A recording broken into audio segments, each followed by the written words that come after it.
क्या चाहेंगे uniform civil code आना चाहिए? जियोगे या मरोगे दोनों में स्वर्ग मिलेगा, गीता में लिखा है। अगर जिहाद तो कहीं लिखा है? स्वधर्मे निधनम श्रेया परधर्मे भयावह। आप देख रहे हैं ये देश है हमारा, अमीश देवगन के साथ। नमस्कार व्यूअर्स, मैं हूं अमीश देवगन और आप देख रहे हैं वीकेंड का सबसे भरोसेमंद कार्यक्रम ये देश है हमारा।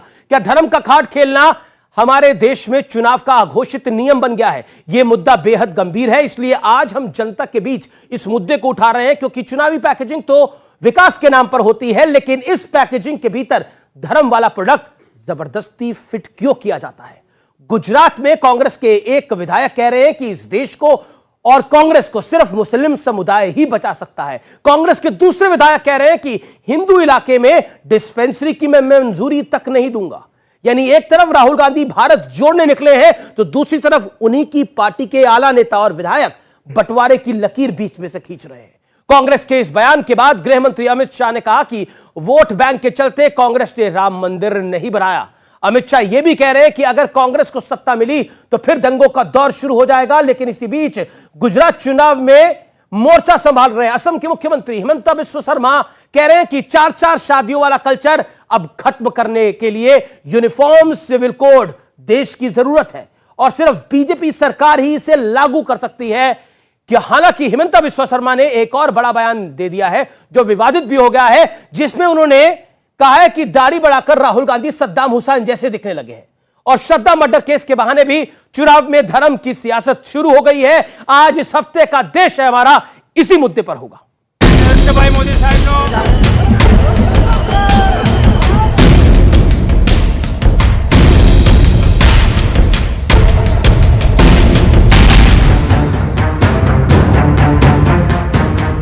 चुनाव में दावे होते हैं कि बात विकास की होगी, बात रोजगार की होगी, बात गरीब और दलित कल्याण की होगी, लेकिन होता ठीक इसके उलट। મારી માટે એટલે તમે અલ્લાહ સમાન છો, મારા મા-બાપ છો। આ દવાખાનું ત્યાં જાય એટલે કોઈ કામનું નહીં।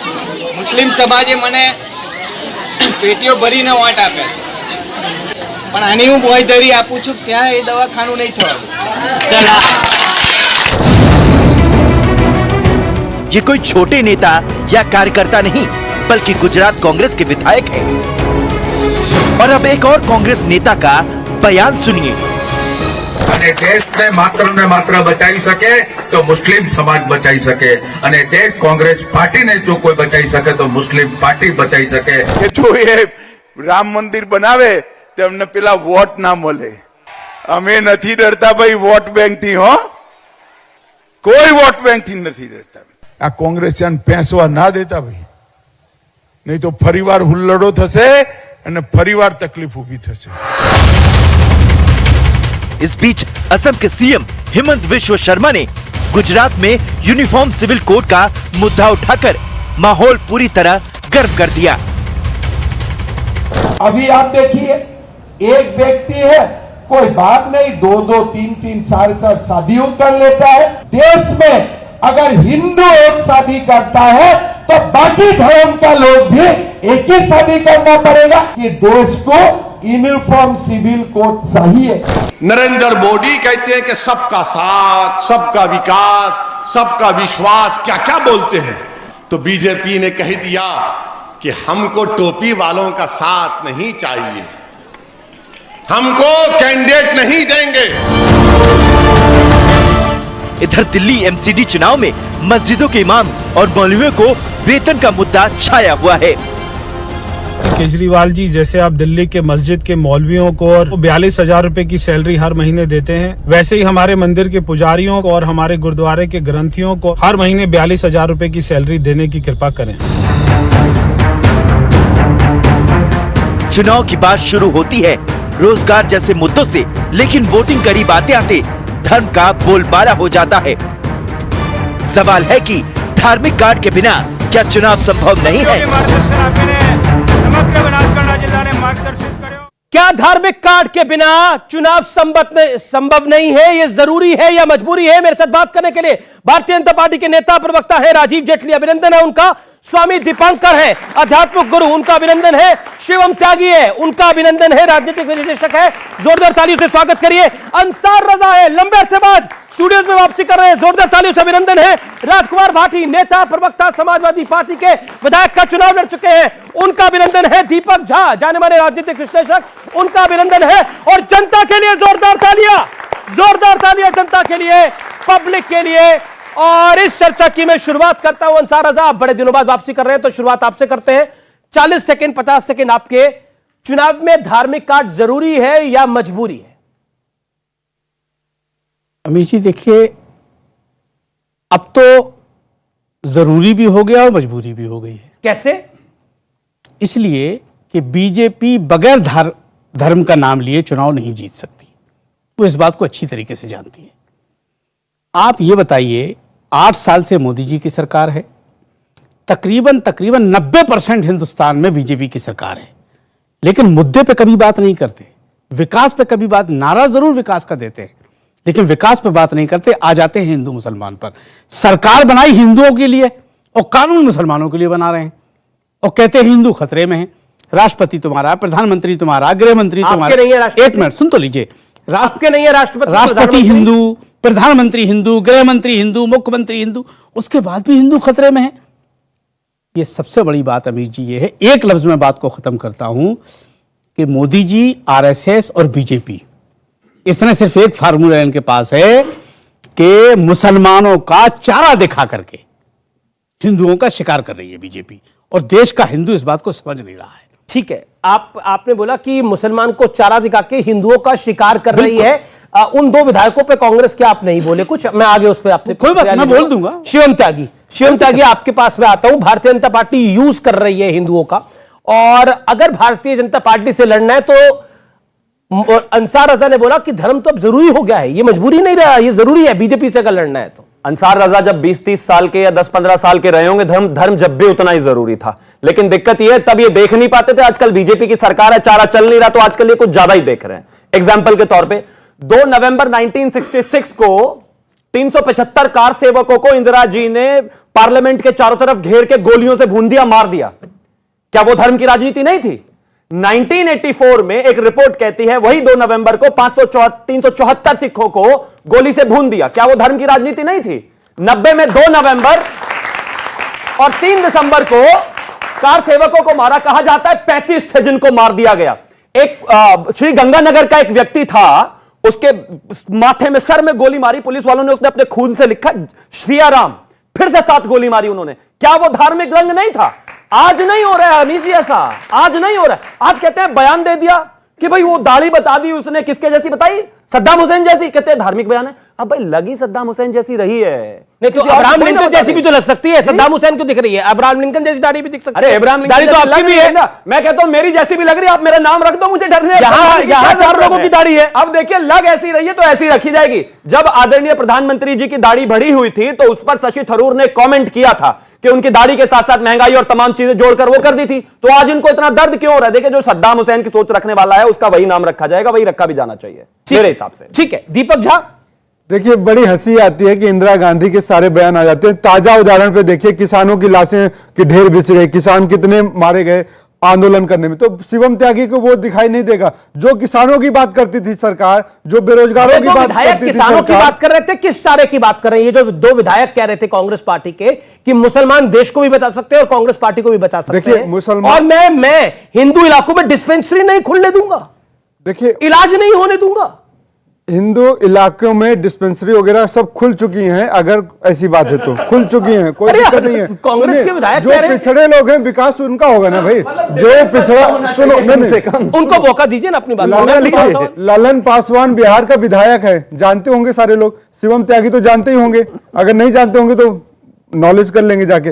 उन्होंने कहा था कि लक्ष्मी गणेश की अगर पूजा करने से धन संपत्ति आती तो मुसलमान गरीब नहीं होते, मुसलमानों के पास भी पैसा नहीं होता अगर बिना पूजा किए। तो ये कुतर्क की बातें भाजपा की जो लोग करते हैं। धर्म की बात आपको विकास के लिए भेजा गया, आपको राजनीति में सुचिता लाने के लिए भेजा गया, लेकिन आपने क्या किया, धर्म का तड़का लगा दिया, हिंदू मुसलमान का बात कर देते। आप कपड़े का रंग देख के मजहब बताने वाले लोग हैं। आपको भूखे सोते हुए लोग नहीं दिखाई देंगे, लेकिन भूखे सोते हुए लोगों को आप धर्म के नाम पे लड़वाना चाहते हैं। मुसलमान वाली बात पर जवाब नहीं दिया, मैं दोबारा इंतजार करूंगा आप जवाब दे। राजीव जेटली मैं कह रहा हूं 10 सेकंड, उन्होंने सही बयान दिया है, सही बयान कहा है, सही बयान दिया, सही बयान क्यों दिया? एक सेकंड रुको, क्या सही बयान दिया? सही बयान दिया है कि देखिए, जब हिंदुस्तान का मुसलमान अगर मजबूत होगा और देश की तरक्की में अपना कदम मिलाएगा, तभी देश आगे रास्ते पे बढ़ेगा। और वो कांग्रेस के साथ भी चल सकता है, भाजपा के साथ भी, लेकिन भाजपा ने इनके गले काट दिए, तो कांग्रेस एक ऑप्शन है, कांग्रेस के साथ आएंगे, कांग्रेस तो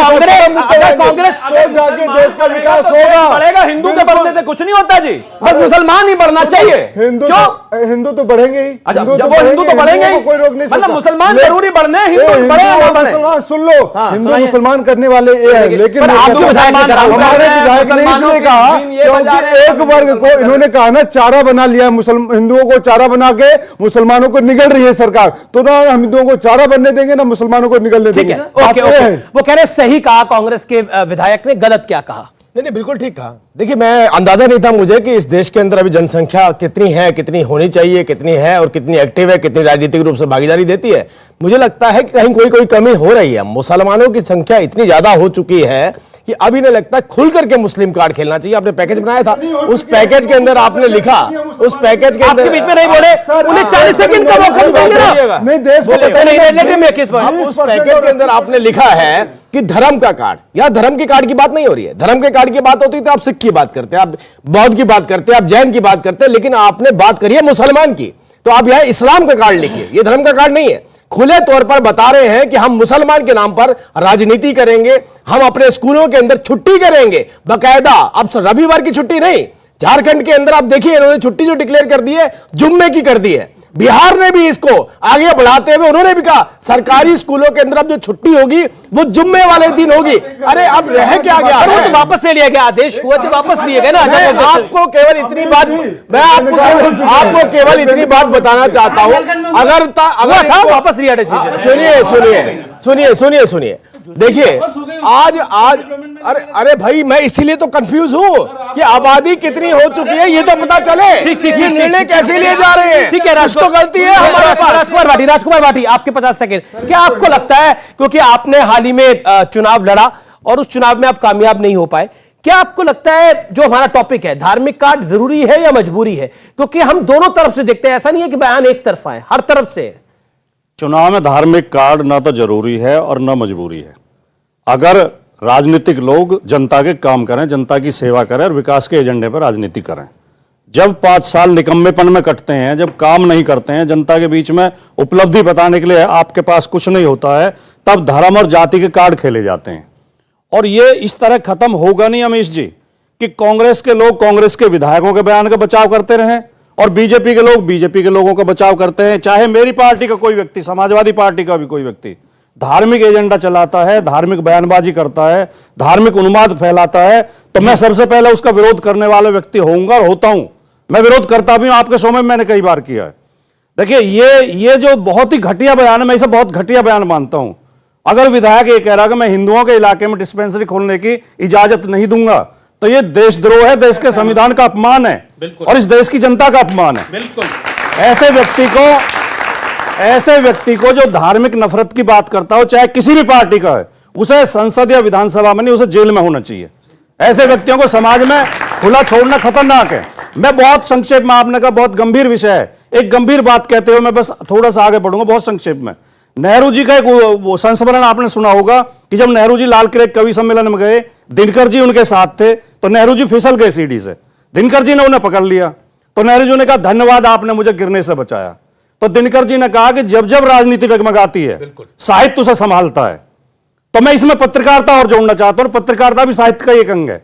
जब नेता भ्रष्ट होते हैं, नेता पथभ्रष्ट होते हैं, नेता डगमगाते हैं, तो साहित्य और पत्रकारिता का काम उन्हें संभालने का है। लेकिन आज दुर्भाग्य की बात यह है कि हमारे पत्रकार लोग भी नफरत फैलाने में और खबर ना दिखाएं, पत्रकार वो बोले अगर हम खबर ना दिखाएं। जी 10 सेकंड।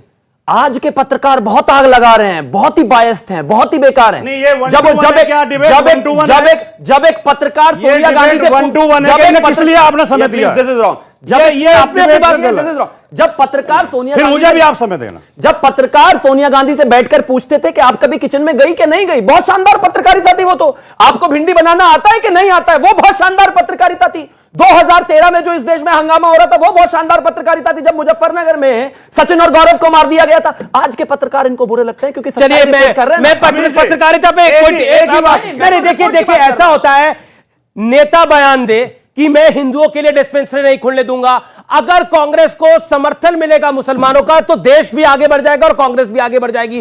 और दूसरी तरफ से एक मुख्यमंत्री ये बात बोले कि उन्हें राहुल गांधी में का चेहरा सद्दाम हुसैन से दिखता है, गलती मेरी है, मैं खबर क्यों दिखाता हूं। लेकिन मैं कहता हूं मैं ऐसी गलती करता रहूंगा, ये खबरें दिखाता रहूंगा, क्योंकि जनता जनार्दन की तरफ मेरी जिम्मेदारी है। और इसीलिए ये कार्यक्रम देश का सर्वोच्च कार्यक्रम है, रिकॉर्ड व्यूज है, चाहे वो डिजिटल मीडियम हो चाहे वो टीआरपी हो। मैं अब आगे बढ़ता हूं, आपका स्वामी दीपांकर समय है, मैं आपको वक्त दे दूंगा, मैं आपको वक्त दूंगा। स्वामी दीपांकर इंतजार कर रहे हैं, आपको स्वामी दीपांकर बोलने पहले, वो पहली बार बोल रहे हैं। स्वामी दीपांकर, आज के दौर की गलती है या फिर आपको लगता है कि धार्मिक कार्ड जरूरी भी है, या फिर आपको लगता है ये पॉलिटिकल मजबूरी है? क्योंकि आप एक आध्यात्मिक गुरु है, इसलिए आपसे सवाल पूछ रहा हूं। मैं अमीश भाई 2-3 बात कहूंगा और बहुत जिम्मेदारी से कहूंगा।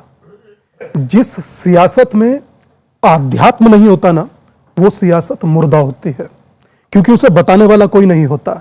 और ये हम लोगों के यहां अनादिकाल से चला आ रहा है, चाहे जनक पुत्र चाणक्य हो और चाहे गुरु वशिष्ठ। अब मैं एक बात कहना चाहता हूं वर्तमान की परिस्थितियों पर। जब खामोशी भी रजामंदी हो जाती है, तब तुष्टीकरण की सियासत बहुत गंदी हो जाती है। किसका तुष्टीकरण? मेरा सवाल पलट के आएगा, तुष्टीकरण किसका? अब तो आरोप लग रहा है कि आप हिंदुओं का तुष्टीकरण कर रहे हैं। यानी आपसे मतलब मेरा संदर्भ है कि ये शासन जो है वो हिंदुओं का तुष्टीकरण करना आज के दौर में क्या करिएगा? मैं दिन में अमीश भाई सपने बिल्कुल नहीं देखता जी। मेरा बिल्कुल एकदम बहुत क्लियर कट सिस्टम होता है कि जिस देश में रोज बहन बेटी का मर्डर हो जाता हो, वहां हम कहें कि सियासत और तुष्टीकरण हमारा हो रहा है। बात तो आज दुनिया भर की बिटिया सामने बैठी हैं, देश की आधी आबादी है। मैं इनसे खुद कहूंगा और कहूंगा कि आप राम और कृष्ण को जन्म देने वाली हैं। आप ही मैत्री, गार्गी और अनसुईया हैं। आप खुद तय कीजिए, आप खुद तय कीजिए कि आप 36 गुण चाहती हैं या 35 टुकड़े, ये आप तय कीजिए, कोई दूसरा तय नहीं करेगा। मगर देखिए अमीश भाई, मैंने बोला नहीं था किसी के बारे में, अमीश भाई मैंने बोला नहीं था किसी के बारे में। महिलाओं का तो मतलब आप उनको निर्गुण अवगुण बताएंगे। मैंने महिलाओं का सम्मान तो नहीं मिलेंगे इस बात की गारंटी। अमीश भाई, गुण मिल जाए 35 टुकड़े तो बेहतर है। अमीश भाई रोचक जो मैंने सवाल पूछा, चुनाव में धार्मिक कार्ड जरूरी है या मजबूरी है, इस पर आपकी क्या राय है? मैं ये कह रहा हूं कि ना तो ये जरूरी है ना ये मजबूरी है, मगर धर्म जब नहीं होता तो राजनीति विहीन होती, और जब राजनीति विहीन होती है तो जब 36 गुणों की बात चलती है तब भी किसी को दुख होता है। मगर एक बात मेरी आप बताइए, मैत्री, गार्गी, अनसुईया क्या कहीं कम थी? वेद में जिसने अपनी ऋचाएं दी, क्या वो कम हो सकती है? उसके बावजूद भी अगर मेरी बात किसी को इतना दुखदाई लगे तो मेरी बात का निर्णय वो तो नहीं करेगा जिसे दुखदाई लगी, आप करिएगा। जी आप पब्लिक के सवाल ले रहा हूं, आप अपने हाथ खड़ा करिए, सवाल पूछिए, हाथ खड़ा करे, सवाल पूछिए। किसका सवाल है? हाथ खड़ा करे। जी। तो सर मैं ये जानना चाहता हूँ कि देश को भी यूसीसी की ज़्यादा ज़रूरत है या फिर यूनिफॉर्म रिजर्वेशन इन ये जो गवर्नमेंट एग्जाम्स होते हैं कॉलेज एंट्रेंस, इसकी ज़्यादा ज़रूरत है या फिर यूसीसी की? जी ये आपका सवाल है, लेकिन ओके जवाब राजीव जेटली। नहीं, बहुत अच्छा सवाल है आपका। मुझे नहीं पता है इसमें जो मेरी बहनें बैठी हैं, मेरी बच्चियां बैठी हैं, उनमें से कितनी हिंदू और कितनी मुसलमान हैं, क्योंकि उनके अधिकारों की लड़ाई लड़ना भी भारतीय जनता पार्टी का काम है। उनके अधिकार जिनको दड़बे में बंद करके रखा हुआ है, उनके अधिकार जिन्हें बाहर निकलने की आजादी नहीं है, उनके अधिकार जो आज से नहीं, जवाहरलाल नेहरू जी ने आजादी के बाद संविधान बनते वक्त ही छीन लिए थे, वो अधिकार वापस देने का वक्त आ चुका है। और वो अगर अपने अधिकारों में सक्षम होंगे, अपने अधिकार पा चुके होंगे, तो जो दूसरी मांग आपकी है तभी वो वहां तक भी पहुंच पाएंगे, तभी वो उस कोटा में भी पहुंच पाएंगे, उस रिजर्वेशन में भी पहुंच पाएंगे, उस जॉब में भी पहुंच पाएंगे। तो मैं कहता हूं कि यूसीसी, अगर आप कह रहे हैं यूनिफॉर्म सिविल कोड इस देश की महिलाओं की सबसे बड़ी जरूरत है। गुजरात का जिक्र किया, एक बात मैं आपके चैनल के माध्यम से कहना चाहता हूं कि जिस विधायक ने या जो लड़ रहा है चुनाव, उसने ये कहा है कि हम हिंदुओं के इलाके में डिस्पेंसरी नहीं खुलने देंगे। हम आपके चैनल के माध्यम से उनकी कॉन्स्टिट्यूंसी के लोगों से कहना चाहते हैं कि उस शख्स को वोट मत देना, ये देश को बांट रहा है, उसे वोट मत देना। आप क्यों बाइट कर रहे हैं? आप एक बात में सवाल कर रहा हूं ना। अब आप ये बोलिए, फलाना बोलिए, क्या कह रहे हैं आप? कांग्रेस हो या मुस्लिम दोनों एक ही बात है, उनके पास है क्या? बिल्कुल ठीक है। अभी जो दूसरे विधायक की बात आई है, एक मतलब है कि तो कह रहे हैं कि गुजरात अच्छा आप इनको बोलने दीजिए ना। आप इनको कह रहे हैं फलानी चीज बोलो, फलानी चीज बोलो, यहाँ से क्यों बोल रहे हैं आप? मैं सिर्फ एक देखा कि नहीं देखा आपने? उनको विधायक याद आ रहा है, देखा, हाथ खड़ा करा उनको विधायक याद आ रहा है की बात कर रहे हैं। राजनीति करता है, लेकिन वो मोदी जी का भाषण याद नहीं आता। जब मोदी जी कहते मैं कपड़े देखकर धर्म का रंग बताता हूँ, तो मोदी जी देश के प्रधानमंत्री हैं, जो बैठ के पूरे देश में अपील करते हैं। वो देश के प्रधानमंत्री टोपी लगाने से मना कर, तो उसमें बोलिए ना। अरे जनाब सुन तो, अरे क्यों टोपी? आपको लगता है कि जो टोपी लगाता है वही सेकुलर है? कमाल की बात है, टोपी लगाने वाले सेकुलर दिख रहे हैं आपको। देखिए देश के प्रधानमंत्री लगा लेंगे वो जालीदार। देश के दे दो भैया, दे दो इनको, दे दो, लगा लो भैया। अच्छा ठीक है, शिवम शांति।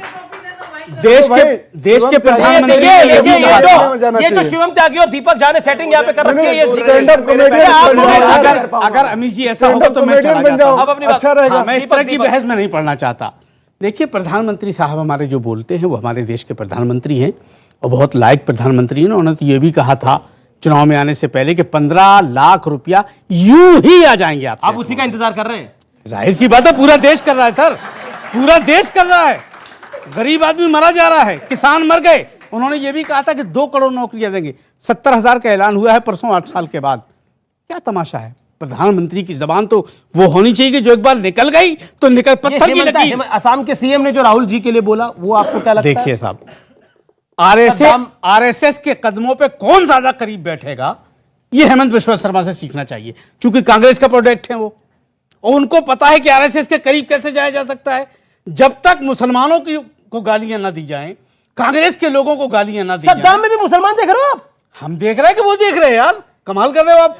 अच्छा मतलब सत्ता उनकी और सवाल आप हमसे कर रहे हो। हमने कहा है कि सद्दाम से, हमने तो नहीं कहा ना कि प्रधानमंत्री की शक्ल जब बड़ी दाढ़ी थी तो किसी और की तरह लगते थे, हमने तो नहीं बोला ना। ठीक है, ये क्यों कहने की आवश्यकता पड़ गई? मैं एक बात अमित जी, सत्ता बीजेपी की सवाल सुनिए रजा साहब, राहुल जी में आपको सद्दाम दिख रहा है क्यों? मैं एक छोटी सी बात, इससे पहले कि मैं आगे बढ़ूंगा, मैं इस बात पे भी धार्मिक कार्ड है, मैं इस बात पे भी आगे बढ़ूंगा, लेकिन मैं आप सबसे एक आग्रह करना चाहता हूं। देखिए, भारतीय जनता पार्टी को धर्म की राजनीति करके कभी भी फायदा नहीं हो सकता। मैं इसकी एक वजह बताता हूं। आपने कोई चर्चा करी? क्या आपको मालूम है किसान सम्मान निधि के तहत जितना पैसा किसानों को दिया है, हमसे पहले की सरकारों के किसी के बजट भी उतने नहीं हुआ करते थे। ये चर्चा नहीं हो रही है, ये चर्चा नहीं हो रही है। गरीब व्यक्ति को जो मकान, सुनिए नहीं, मैं अभी देखिए इनका ढोंग देखिए। अभी ये धर्म की राजनीति की बात कर रहे थे, मैंने जैसे ही अपनी उपलब्धियां बताना शुरू करा, इन्होंने शोर मचाना शुरू कर दिया। इसका सीधा सीधा मतलब यह है, इसका सीधा सीधा मतलब यह है, मुसलमान के नाम पर राजनीति कांग्रेस, मुसलमान के नाम पर अगर किसी को तुष्टीकरण होगा तो उससे इनको फायदा मिलेगा। वक्त है एक ब्रेक का, लेकिन ब्रेक के बाद जनता जनार्दन के बीच से सवाल होंगे और नेता और एक्सपर्ट्स के जवाब होंगे। हम लौट रहे हैं छोटे से अंतराल के बाद। आप देखते रहिए, ये देश है हमारा। इस देश में अलग अलग संस्कृति, अलग अलग धर्म, अलग अलग जातियां, अलग अलग संस्कार। क्या हम और मुसलमान एक जैसे मुर्दों का दाह संस्कार करते हैं? ये नहीं हो सकता, ये तो है ही नहीं, ये तो है ही नहीं यूनिफॉर्म सिविल कोड। दाह संस्कार नहीं है, रीति रिवाज नहीं है।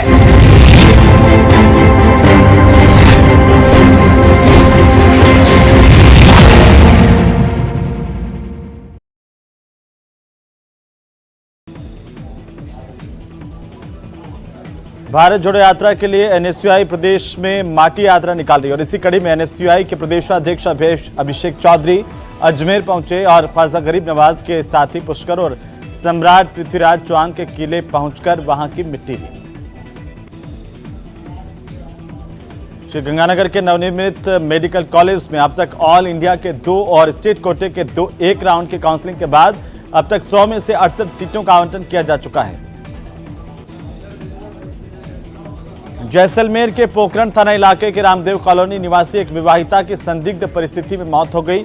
दूसरी ओर मृतका के परिजनों ने दहेज के लिए प्रताड़ित करके विवाहिता की हत्या का पति समेत ससुराल के सदस्यों पर आरोप लगाया है। संविधान दिवस के मौके पर जैसलमेर में विभिन्न आयोजन किए गए, जिसमें जिला कांग्रेस कमेटी की ओर से भी जिला अध्यक्ष उमेद सिंह की अध्यक्षता में एक सेमिनार का आयोजन किया गया। इसमें कई जनप्रतिनिधि नेता मौजूद रहे। 26/11 के मुंबई आतंकी हमले की बरसी पर आज कई जगहों पर श्रद्धांजलि कार्यक्रम भी आयोजित किए गए। इसी कड़ी में उदयपुर के नगर निगम प्रांगण में शहीद स्मारक पर कांग्रेसी पार्षदों कार्यकर्ताओं ने शहीदों को श्रद्धांजलि दी। प्रदेश में कांग्रेस सरकार के खिलाफ बीजेपी जन आक्रोश रैली की तैयारी कर रही है। 4 साल की कांग्रेस सरकार की नीतियों के खिलाफ बीजेपी मोर्चा खोल रही है। तो अलवर जिले में मेवात विकास बोर्ड के अध्यक्ष जुबेर खान ने कहा कि राहुल गांधी की भारत जोड़ो यात्रा को लेकर अलवर में भारी उत्साह है। अलवर में रोड शो निकाला जाएगा। जवाहर कला केंद्र की पाक्षिक नाट्य योजना के तहत नमक सार नाटक का मंचन किया गया, जिसमें अगरिया समुदाय के संघर्ष और उनकी पीड़ा को जाहिर किया गया। नाटक की कहानी रजनी मोरवाल ने लिखी है। जोधपुर के भोपालगढ़ पुलिस ने अवैध बजरी के मामले को लेकर 5 ट्रैक्टर ट्रॉली को कब्जे में लिया और इसी दौरान ड्राइवर मौके से भाग निकले। श्री गंगानगर की सादुल शहर ग्राम सेवा सहकारी समिति के चुनाव संपन्न हो गए हैं, जिसमें सभी 12 वार्डों पर ग्राम सेवा सहकारी समिति के सदस्यों का निर्विरोध निर्वाचन किया गया है। राहुल गांधी की भारत जोड़ो यात्रा की तैयारियों को लेकर यूडीएच मंत्री शांति धारीवाल कोटा के दौरे पर रहे, जहां पर धारीवाल ने अपनिया पहुंचकर के राहुल गांधी के ठहराव के स्थान का जायजा लिया। अलवर जिला कांग्रेस कमेटी की ओर से सुभाष चौक पर कांग्रेस कार्यालय पर जिला अध्यक्ष योगेश मिश्रा के नेतृत्व में संविधान दिवस मनाया गया। इस मौके पर कांग्रेस की ओर से संविधान के निर्माता भारत रत्न डॉक्टर भीमराव अंबेडकर को नमन किया गया। याद करते हुए देश के प्रति उनके योगदान को याद किया गया। बूंदी शहर में एक मां नाबालिग बच्ची बनी और बदनामी के डर से इसने अपने नवजात बच्ची को कचरे के ढेर में फेंक दिया। इस तरह के आरोप हैं। चित्तौड़गढ़ स्थित न्यू इंग्लिश सेकेंडरी स्कूल के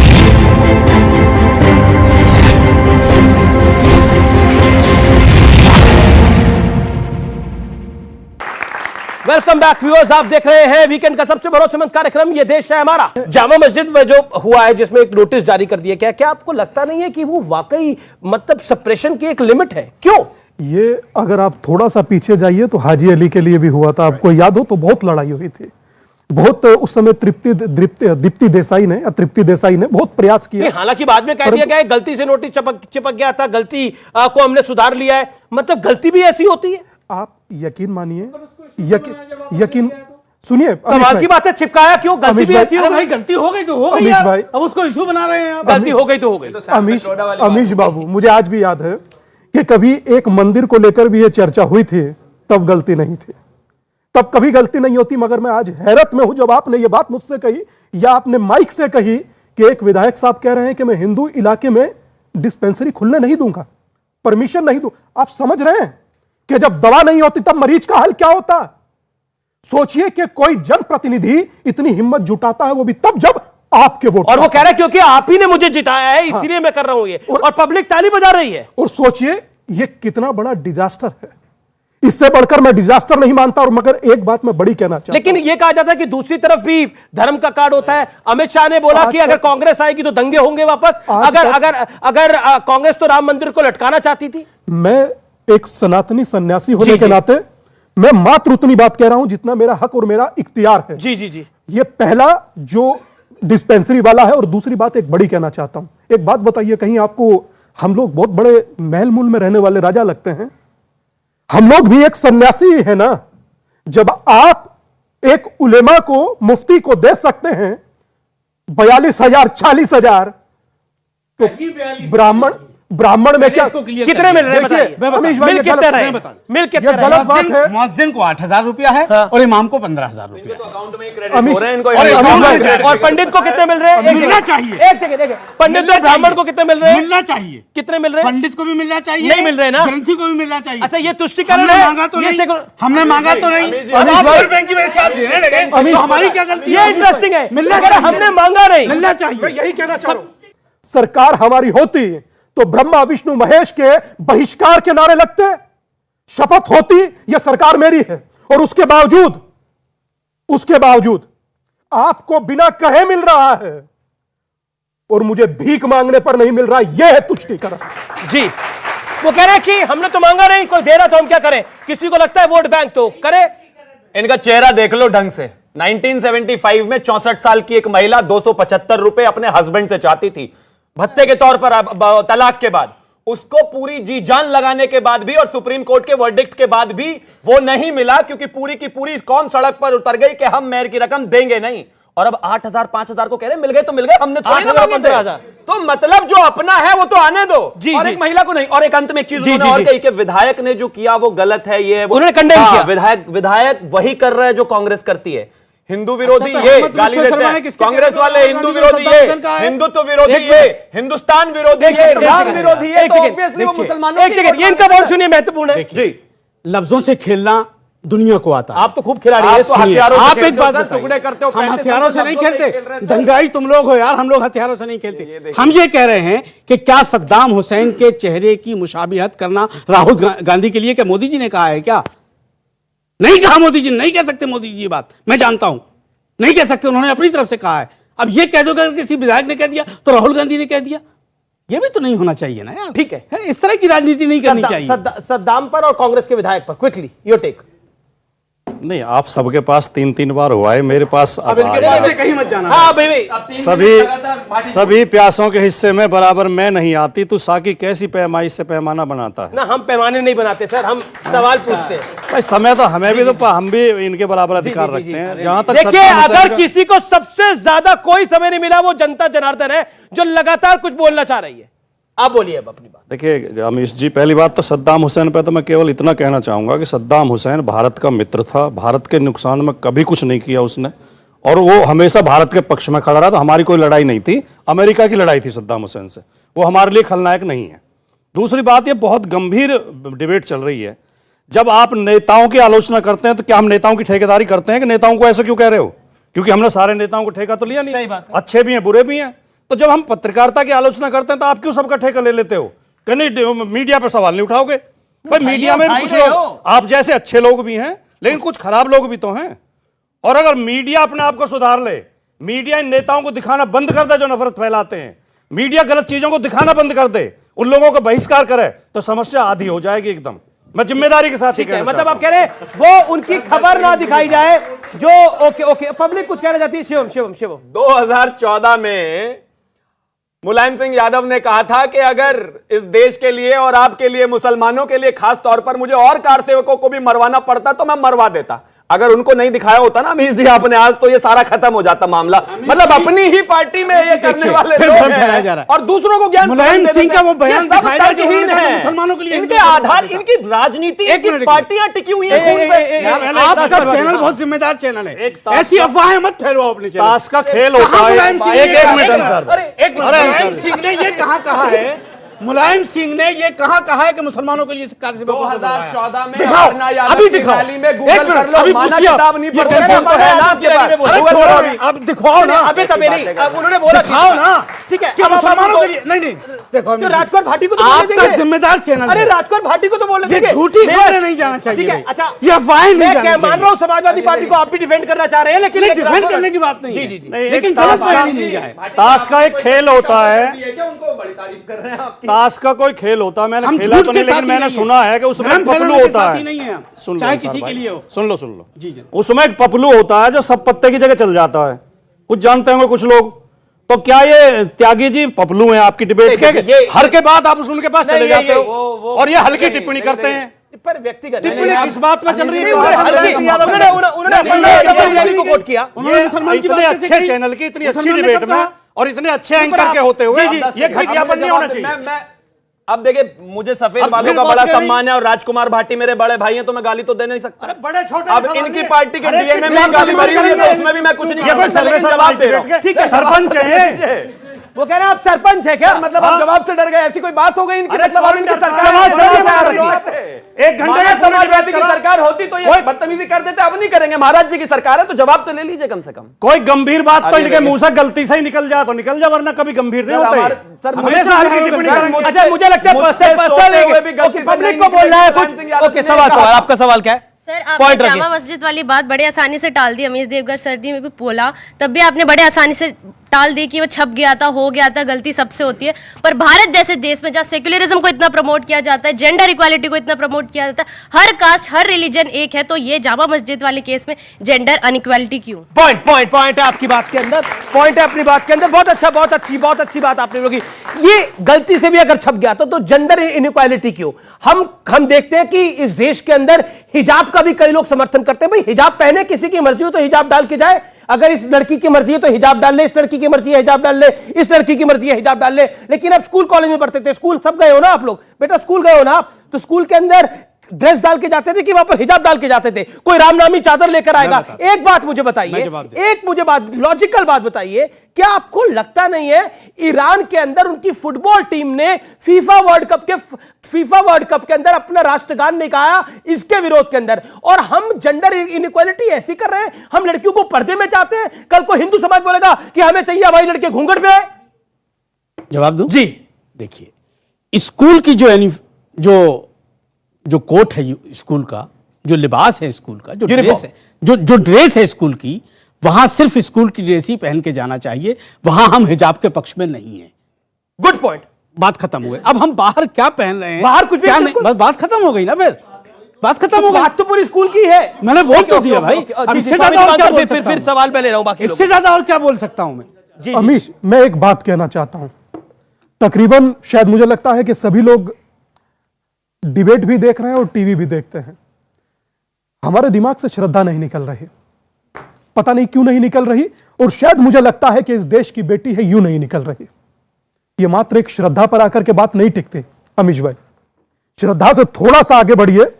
निधि, निकिता, अंकिता, शिवानी, मानसी, नैना, एकता, प्रिया, दीक्षा, बबली, प्रिया, तनिष्का, समझ रहे हैं? और जिसका जोड़िए देश की बेटी है। सुनिए, सुनिए, और अभी दिल्ली में हुआ उसको ले लीजिएगा। अमीश, याद दिला रहा हूं। अमीश, देश की बेटी मारते थे, बोलने भी नहीं दे रहे कांग्रेस वाले। अमीश, लगातार बोलने दो भैया। अमीश, अमीश साधु निर्भय होकर चलते थे, अमीश साधुओं को गनर लेके चलना पड़ता। अमीश, मैं अपनी बात हो चुका है, मैं अपनी बात कहता हूं। अच्छा, अपनी बात को रख ले, फिर आप। मैं अपनी बात कहता हूं। 30 सेकंड। देश की बेटी हो, XYZ कोई हो, मगर जो हो रहा है क्या वो जायज है? बात तो प्यार बांटने की थी, टुकड़े में क्यों बांटा? क्या मतलब दिल पर यार चाकू या आरी नहीं चलता? मजाक बनाकर रखा। अगर जो श्रद्धा का नाम लिया तो उसका क्यों नहीं लिया? अरे देश की बेटी है, चाहे कोई हो। बात ही नहीं समझते हैं, कोई बात आती है उसका नाम डाल देते हैं। इतना मतलब एक कॉमन, एक भाई दीपक चाहे दीपक मुझे भाटी जी 30 सेकंड बोल ले, फिर आप बोल लीजिए भाटी जी। अच्छा, ठीक। आचार्य जी ने बहुत अच्छी बात कही है। बेटी या किसी के साथ भी अत्याचार होता है, एक बेटी की हत्या की गई है, सबको ही दुख है और होना चाहिए, और हत्यारों को फांसी होनी चाहिए। लेकिन एक कठुआ में एक बेटी के साथ रेप हुआ था और उसकी हत्या कर दी गई थी। भारतीय जनता पार्टी के लोगों ने झंडा लेकर सड़क पर जुलूस निकाले थे बलात्कारियों के समर्थन में, हत्यारों के समर्थन में। तब आचार्य जी क्यों नहीं बोले? ये जो हम सेलेक्टिव जो दिखाते हैं केवल कुछ घटनाओं को लेकर उन्माद पैदा करना, ये भी गलत है। बेटियां सारी बेटियां हैं। जेटली जी जब बोल रहे थे, कह रहे थे मुझे नहीं पता इनमें कौन हिंदू बेटी है कौन मुस्लिम बेटी। बेटियों को भी हिंदू मुस्लिम में बांटोगे? बेटी तो हमारी है सब, चाहे हिंदू है या मुस्लिम है, बिल्कुल सारी बेटियां। समझने की जरूरत है। हिंदू बच्ची है तो उसको अधिकार मिले हैं, जिसको नहीं मिले हमारे साथ मिलकर लड़ाई लड़िए उनके लिए। लड़ेंगे क्या लड़ेंगे? क्या चाहेंगे? यूनिफॉर्म सिविल कोड आना चाहिए, लड़ेंगे हमारे साथ मिलकर। अधिकार के लिए, बेटियों के अधिकार के लिए लड़िए, यूनिफॉर्म सिविल कोड आना चाहिए। हेमंता बिस्वा शर्मा ने कहा कि अगर हिंदुओं को अधिकार है, क्रिश्चियन को अधिकार है एक शादी का, तो बाकी लोगों को क्यों अधिकार है 3-4 शादियों का? बताइए, यूनिफॉर्म सिविल कोड में बीजेपी के साथ है आप लोग? पूरी गंभीरता से कहना चाहता हूं, इस देश में यूनिफॉर्म सिविल कोड हो ही नहीं सकता, क्योंकि ये देश यूनिफॉर्म नहीं है। सुनिए पहले, क्यों नहीं है? इसलिए नहीं हो सकता। बताइए। इस देश में हंसने की बात नहीं, बहुत बहुत गंभीर बात हाँ, बताइए क्यों नहीं? सोचना, चिंतन करना, क्यों नहीं? क्यों नहीं हो सकता? इस देश में अलग अलग संस्कृति, अलग अलग धर्म, अलग अलग जातियां, अलग अलग संस्कार, इसका क्या जवाब हम और मुसलमान एक जैसे मुर्दों का दाह संस्कार करते हैं? ये नहीं हो सकता, ये तो है ही नहीं, ये तो है ही नहीं यूनिफॉर्म सिविल कोड। दाह संस्कार नहीं है, रीति रिवाज नहीं है, शादी जो जैसे करता है करेगा, अधिकार की बात है। गलत है, गलत है, ये तुलना गलत है, ये तुलना गलत है ना, आपने ये गलत इंटरप्रिटेशन कर। भाटी साहब एक आगे के लिए भी काम आएगा, मैं आपका जवाब देता हूं। इस देश में संविधान बनने के बाद ये अधिकार मिले थे, उसके पहले के अधिकार ऐसे नहीं थे। और जब वो अधिकार मिल रहे थे उस वक्त पे जवाहरलाल नेहरू जी को बाबा साहब अंबेडकर ने कहा था जो अधिकार हिंदू बच्चियों को मिल रहे हैं वो मुसलमान बच्चों को भी मिलने चाहिए। तो इस पे जवाहरलाल नेहरू जी की टिप्पणी थी, अगर मैंने ये अधिकार मुस्लिम महिलाओं को दिया, गौर कीजिएगा, मुस्लिम महिलाओं को दे दिए तो इस्लाम और मुसलमान अपने आप को असुरक्षित महसूस करेगा। मतलब एक बच्ची को अधिकार मिलने से मौलवी साहब असुरक्षित, आधा सच नहीं, पूरा सच। आप आधा सच बोलते हो, आधा सच बहुत खतरनाक होता है। यूनिफॉर्म से मैं अपनी बात कहना चाहता हूं। भाटी जी ने मेरा नाम लिया आचार्य वर्ग कहकर, मैं इतना सा मात्र कहना चाहता हूं, भाटी जी उस समय डिबेट नहीं देखे होंगे, मेरी इसमें कोई गलती नहीं है। मैं उस बिटिया के लिए भी बोला था और शिवम गंगोत्रा के विषय में भी बोला था, ऐसा नहीं है कि नहीं बोला। और मैंने जब कहा कि XYZ उसमें देश की हर बेटी आती है। जी जी मगर एक छोटी सी बात कंप्लीट जी स्वामी जी, बात इस समय जब राष्ट्र में बेटी की हो तो सर शर्म खोजिए, धर्म मत खोजिए जी, यह कहना चाहता हूं। देखिए, झूठ के पुलिंदे वालों को ऐसे ही सच बोलने वाले पसंद नहीं आते। तो भाटी जी की आंखों में तो मैं चुभ रहा हूं बहुत बुरी तरीके से, लेकिन कोई फर्क नहीं पड़ता। अभी तो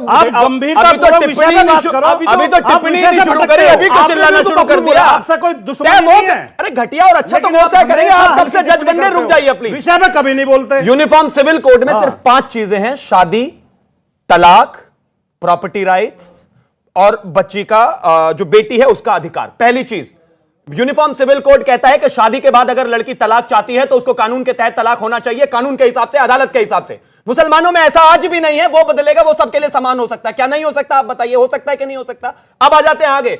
मुस्लिमों में खास तौर पर तलाक के बाद मेहर की रकम तय हो जाती है। एग्जाम्पल के तौर पर अगर शाहरुख खान का आज तलाक हो जाए तो उस जमाने में जब वो कुछ नहीं था और मेहर की रकम 5,000 रुपए तय हुई होगी और आज उसको 5,000 करोड़ का बनने में गौरी ने इतनी मदद की, अगर उसकी तलाक होगा तो पता है गौरी को कितने पैसे मिलेंगे? 5,000 रुपए।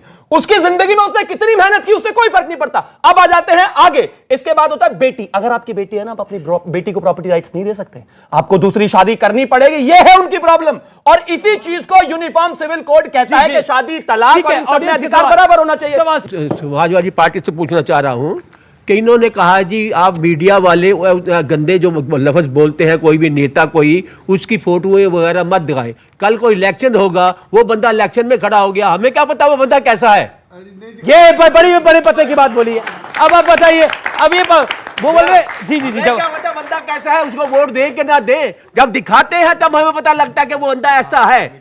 उसको नहीं देना चाहिए। और मीडिया के ऊपर आप इल्जाम लगा रहे हैं। इसी बात से तो सारी बात निकल आई मीडिया के थ्रू, क्या क्या बोला था। ठीक है, सवाल सभा से पहले तो भाई साहब, अरे दीपक झा आप ही से सवाल नहीं है ना, आप लोग बोल लीजिए जो सवाल है। मुझे भाई साहब की बात का जवाब दे दूं कि मैं 95 से पॉलिटिक्स में हूं, चुनाव भी लड़ा हूं, पार्टी के प्रवक्ता भी हूं। मैंने आज तक कहीं गोल टोपी नहीं लगाई, ना कहीं मस्जिद के सामने, ना कहीं इफ्तियार की दावत में, ना कहीं ईद पर। आज तक कोई मेरे एक फोटो नहीं दिखा सकते। नंबर 1 बात। लेकिन आपके सर्वोच्च नेताओं ने तो लगाई है। देखो जो उन्होंने सवाल किया। दूसरी बात, मैं आपका जवाब दे रहा हूं। दूसरी बात, मेरे घर पर ईमानदारी से कह रहा हूं, कसम खा के, मेरी दिवाली सुबह सुबह एक अफसर सिद्दीकी नाम का लड़का है दादरी का, वो सुबह मिठाई लेकर आता दिवाली पे मेरे दिन, मेरी दिवाली उससे शुरू होती है।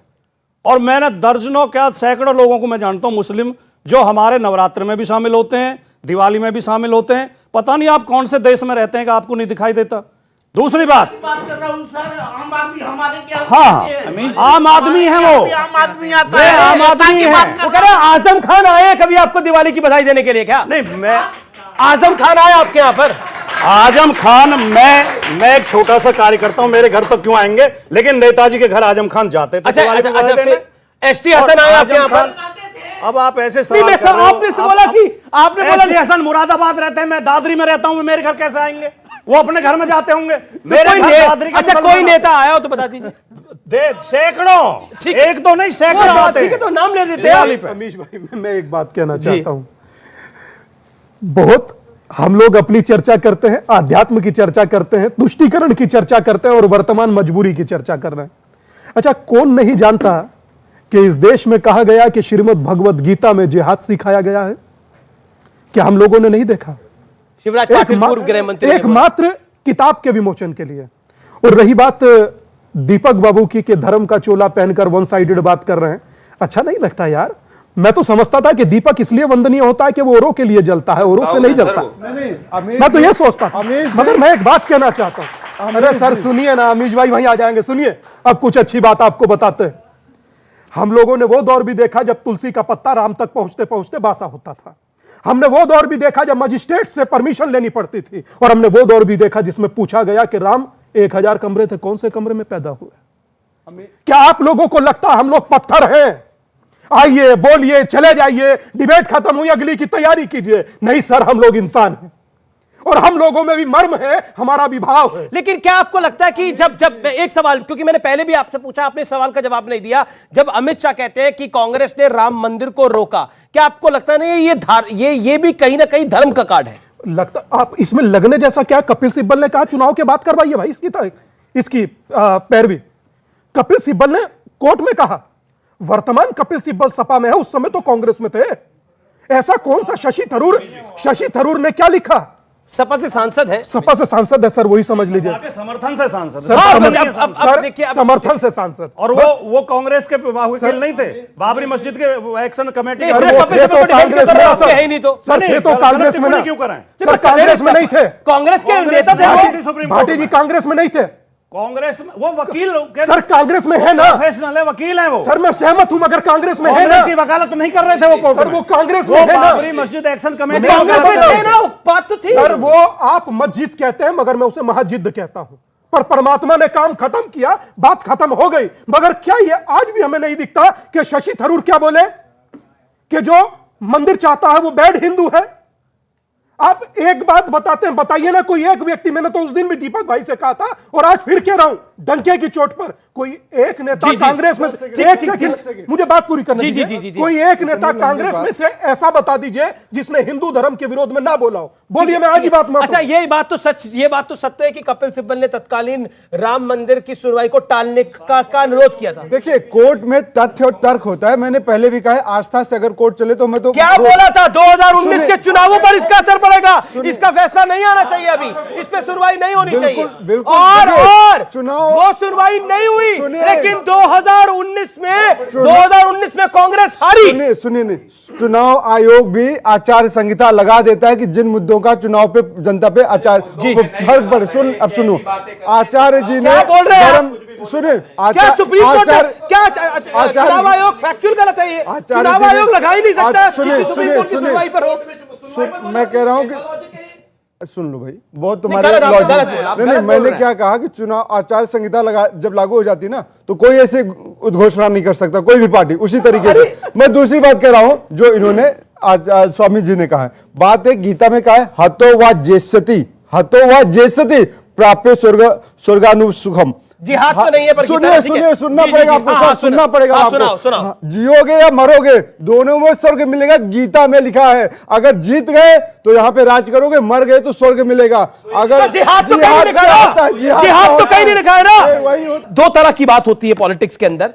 एक होती है कि देखिए, हम तो विकास की बात करते हैं, हम तो धर्म की बात नहीं करते, लेकिन जिसका जहां मन करता है वो अपना कार्ड खेलता है, चाहे वो कांग्रेस हो, चाहे वो भारतीय जनता पार्टी हो, चाहे वो समाजवादी पार्टी हो। जिसका जो दाव लगता है वो उसको खेल देता है।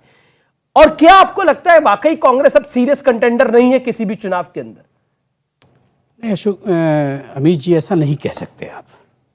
देखिए, कांग्रेस जिस दिन खत्म हो जाएगी मुल्क बर्बाद हो जाएगा, ये बात आप नोट कर लीजिए। कांग्रेस जिस दिन खत्म हो जाएगी मुल्क बर्बाद हो जाएगा। सुन लीजिए, let me make his point.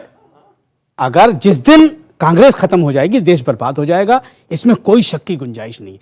एक मजबूत, चाहे वो विपक्ष हो या पक्ष में हो, एक मजबूत पिलर होना बहुत जरूरी है। लेकिन मैं एक बात और कहना, एक पीछे से आवाज है, कोई दूसरा खड़ा हो जाएगा, कांग्रेस नहीं होगी। खड़े कितने खड़े, देखिए जितने लोग भी खड़े हो रहे हैं, कह रहे हैं आप हैं, आप ही हैं सर, आप ही हैं। बता नहीं रहे अपनी अब सुन लीजिए। पहचान है, ये भी कांग्रेस। अरे इनको छुपाने की क्या जरूरत है, जो है डंके की चोट पर है भैया। खत्म हो जाएगी कांग्रेस, अगर नहीं रहा तो देश बर्बाद हो जाएगा। अच्छा, अगर ठीक है, आपने कुछ छुपाया हुआ है, वो कह रहे हैं आप छुपे हुए कांग्रेसी है। इसमें छुपने, और हम तो हिंदुस्तानी हैं, अब चाहे जिस पार्टी में बैठा लो मुझे, मैं किसी वो कह रहे हैं हम भी पाकिस्तान से नहीं आए। अरे भाई, तो नहीं आए तो हमने कब कहा है तुमसे कि तुम पाकिस्तान से आए हो? सर्टिफिकेट देने वाले लोग हैं ना पाकिस्तान जाने देखिए का। मसला क्या है ना, इनकी हेल्प बहुत कर रहे हैं आप। इनके साथ मजबूरी क्या है, इनके साथ मजबूरी क्या है? पब्लिक तो कभी मिली नहीं, चार आदमी देखे तो बकबक करने लगे। ऐसा नहीं होना चाहिए, बकबक क्यों बोले? ऐसा नहीं होना चाहिए ना। दूसरा आदमी जब बोल रहा है तो तमीज से बात करनी चाहिए। ठीक है, लफ्जों से हम भी खेलना चाहते हैं, हम भी बदतमीजी बोल सकते हैं, हम भी कतलेआम की बात कर सकते हैं, लेकिन वो काम हमारा नहीं है। हम इसलिए यहां नहीं आए चूंकि हमें देश देख रहा है और देश में क्या मैसेज जाना चाहिए ये हम जानते हैं। हमें तो एक बात बताइए आप, हिंदुस्तान में बहुत सारे मजहब की पार्टियां हैं, हिंदू की पार्टी है, मुसलमानों की पार्टी है, शियों की पार्टी है, क्रिश्चियनों की पार्टी है, लेकिन ये मैं आपकी जनता जनार्दन से मैंने अभी तक आप लोगों से कोई रिक्वेस्ट नहीं की है, ना कोई आपसे सवाल किया है। मैं सिर्फ एक बात पूछना चाहता हूं, अगर क्रिश्चियन की पार्टी है तो कभी ईसा मसीह के नाम से वोट नहीं मांगती, वो अगर मुसलमान है तो नबी के नाम से वोट नहीं मांगती, लेकिन बीजेपी राम के नाम से वोट मांगती है। क्या ये धर्म, ये धर्म नहीं है? जी, ये धर्म नहीं है क्या? ये धर्म नहीं आ रहा है इसमें? जी आखिर जवाब नहीं, बीजेपी से लीजिए ना। एक सेकंड, स्वामी दिवाकर हाथ खड़ा करें। बीजेपी से लीजिए, स्वामी दिवाकर हाथ खड़ा करें। बहुत सीधा सा सिस्टम है वो हमारे लिए बहुत इज्जत माब है। बिल्कुल सही कह रहे हैं अंसार भाई कि वो ऐसे वोट नहीं मांगते, वो व्यक्ति को व्यक्ति ही नहीं रहने देते, उसका अस्तित्व ही बदल कर रख देते हैं। स्वधर्म में श्रीमद् भगवद गीता श्लोक नंबर 35 और अध्याय नंबर 3, स्वधर्मे निधनम श्रेया परधर्मे भयावह। अपने धर्म में जीना और मरना दोनों सम्मान, और दूसरा का धर्म भी भयक्रांत करता है। ठीक है श्रीमद, ठीक है राजीव जेटली, आखिरी शब्द, जवाब अंसार रजा की बात। मैं जवाब देना चाहता हूं, मैं जवाब देना चाहता हूं। अगर किसी ने अगर भगवान राम का मंदिर ना बनने का फायदा अगर किसी को सबसे ज्यादा मिला ना बनने का, तो वो इन्हीं लोगों को मिला, ये कांग्रेस पार्टी को मिला, क्योंकि भगवान राम के मंदिर में रोड़ा पैदा करके इन्हें मुसलमानों को दिखाने की कोशिश करी कि हम देखिए किस तरीके से। बहुत बहुत शुक्रिया, बहुत बहुत शुक्रिया। इस कार्यक्रम को यही समाप्त करते हैं। उम्मीद है आपको ये कार्यक्रम पसंद आया होगा। जनता जनार्दन का बहुत बहुत शुक्रिया, धन्यवाद, शुभ रात्रि।